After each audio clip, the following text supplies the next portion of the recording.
Alexander, we have now what I think is conclusive proof.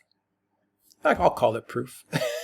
In this case, maybe it's not proper legal speak, but I think it's proof that this red mirage strategy, this mail-in vote strategy, this delay the election results after November 3rd strategy, the strategy that Mark Zuckerberg was talking about, the strategy that Twitter is now censoring and banning people for if you announce the results on November 3rd.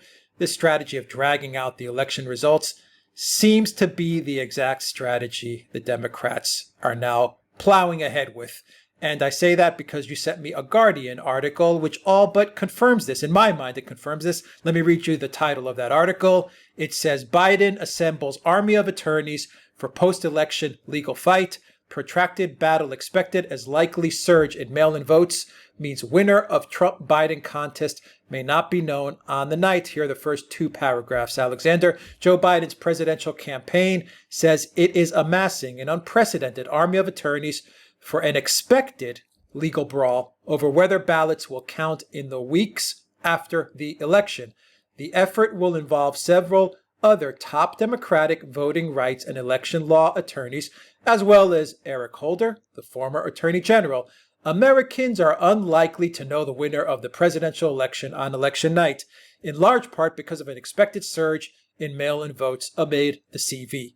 Michigan, Pennsylvania, and Wisconsin, key swing states, all prohibit election officials from beginning to process mail-in votes until election day, meaning there will be a wait until the final results are tallied. Alexander.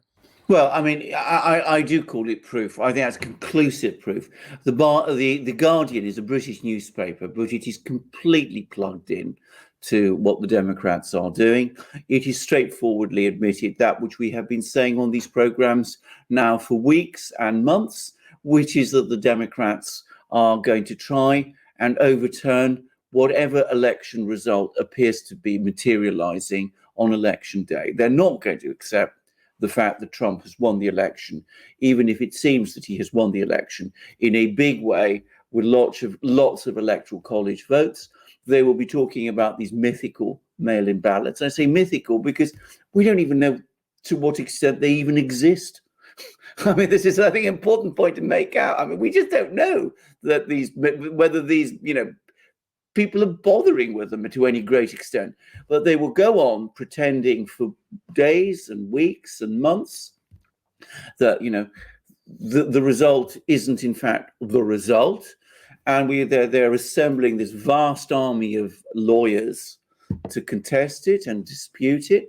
And of course, we now also have all these game plans being organized, attempts to involve the military and red mirages. And of course, all of the BLM Antifa people are, locked and primed, if you like. So it's all there. I mean, the Guardian, which is, as I said, as pro-Democrat as it gets, and as deeply enmeshed with the Democrats as it gets, it has just confirmed it. By the way, the Guardian was absolutely at the forefront, as I well remember, in 2016, 2017, with all the leaks that were coming out from the US deep state, and they were reproducing them.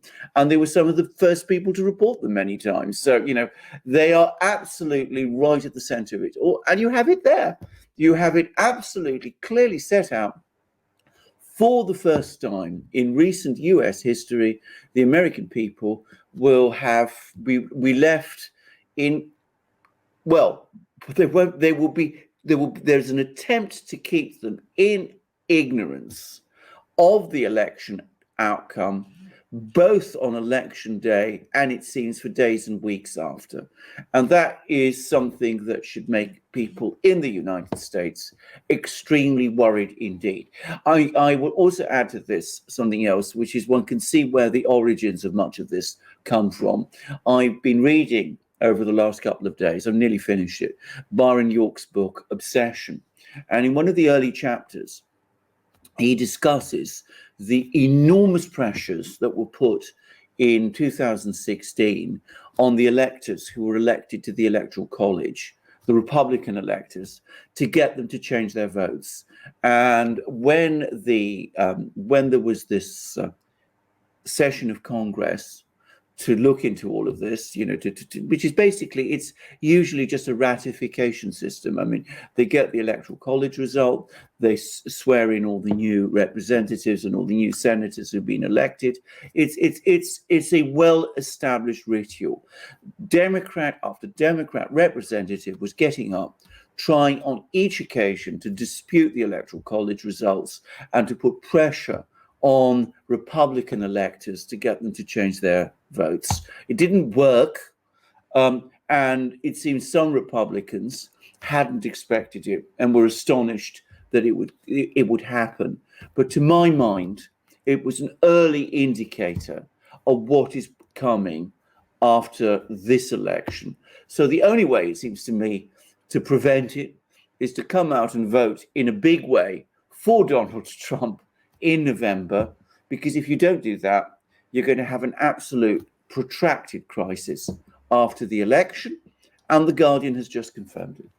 Yeah, it's going to be a legal battle. I mean, it's going to be a legal battle. If there's no landslide, and I mean a landslide on the electoral, but also a win in the popular vote, then, all bets are off. We're going to be seeing something worse than what we saw with the Bush-Gore. It's going to be nothing like Bush-Gore. I mean, it's going to be on an entirely different scale because, of course, in Bush-Gore, it was a, very discreet legal argument about what happened in one state, which was Florida, went to the Supreme Court. Everybody was going to accept the outcome of the Supreme Court decision, whatever it was, and it was going to be resolved. This isn't like this at all. This is a crisis in which one side, the Democrats, are not going to accept the outcome. I mean, they've said so. They've said so clearly. Hillary Clinton said in the convention that Biden should not concede the result on election day or apparently ever. And they are already plotting and preparing to go on challenging it for as long as it takes. Now, bear in mind, by the way, what is this if not an admission in The Guardian that when the votes are come in on election day itself, Trump will have won? Why assemble armies of lawyers? Why carry out all of these, game plan all of these scenarios if you really expect to win on election day? Clearly, they don't expect to win on election day. That's what all this is showing. Yeah, The Guardian outright says it. Facebook has admitted it. Twitter has admitted it. Bill Clinton has said it. Hillary Clinton has said it. John Podesta has said it. Al Gore said it. Joe Biden has said it. The obvious game plan is the mail-in votes.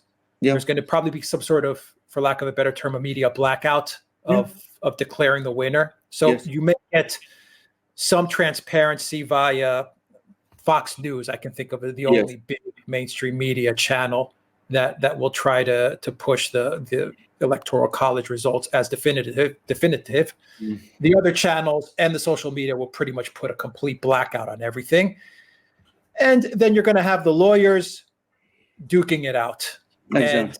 And you said in a past live stream, the Democrats have a lot more lawyers, but the Republicans have better lawyers. The fear, of course, is that you're dealing with multiple states probably, and you now have the rioters who can be assembled and dispatched absolutely on a dime. So you have that now as well playing into the absolutely, and you have the organized protests. You have all sorts of attempts to try to create pressure on the streets.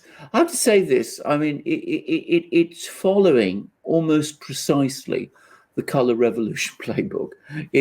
It's very strange. I've seen this happen so many places around the world. I remember this in Serbia. I remember places like Kyrgyzstan and wherever when it was tried there. It's very, very depressing to see it now happen in the United States itself. I mean, I never imagined that it follows it almost exactly into the T. Dispute the election, invent phony polls. And I mean, if you go into various sites, I mean, Zero Hedge, I read an interesting article in Zero Hedge about how many of these opinion polls are basically constructed around heavy democratic oversampling, which isn't reported.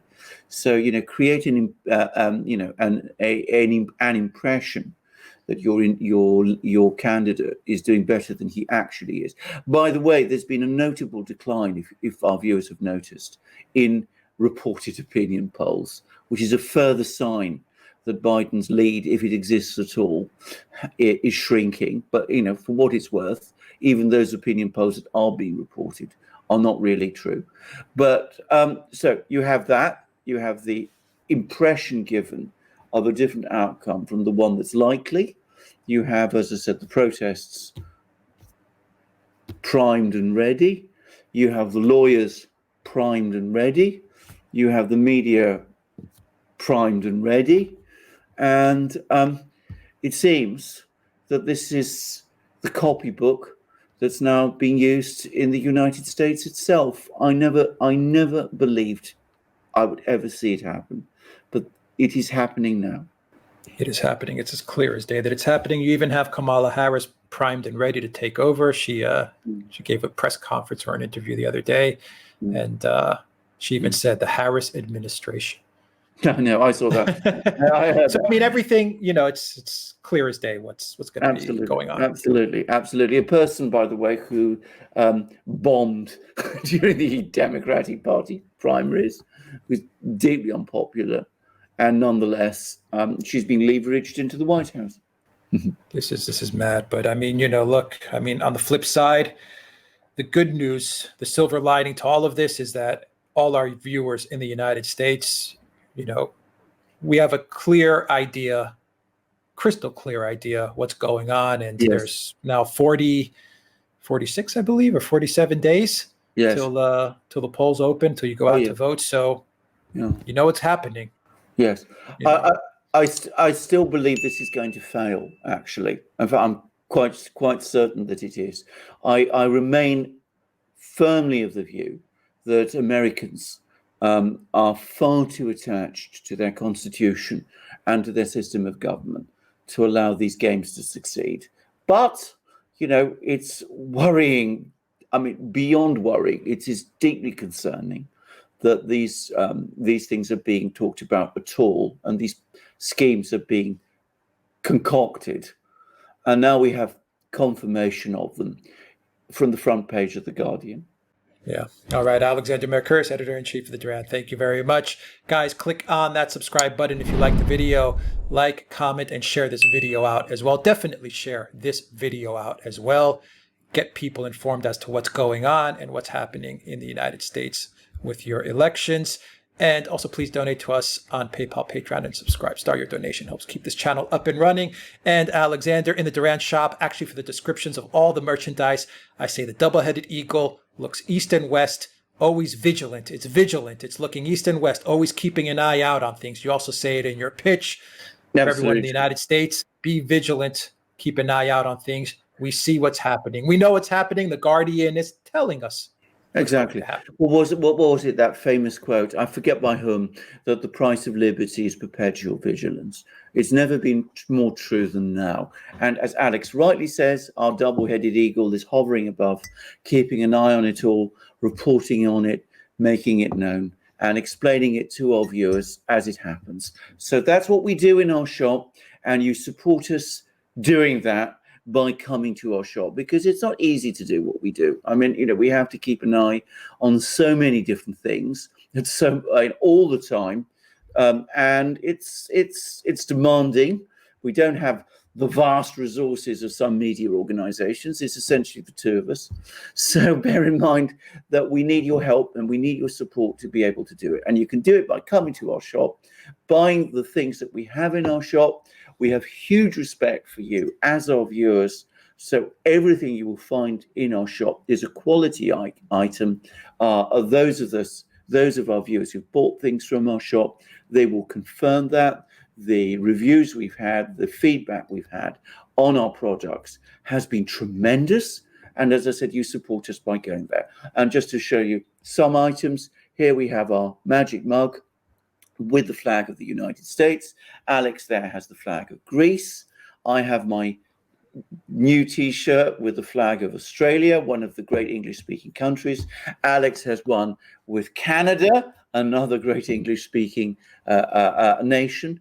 You will find flags of many countries now on many of our products, and soon, before long, I'm sure you'll find all the flags of all the countries. But we're also starting on US states.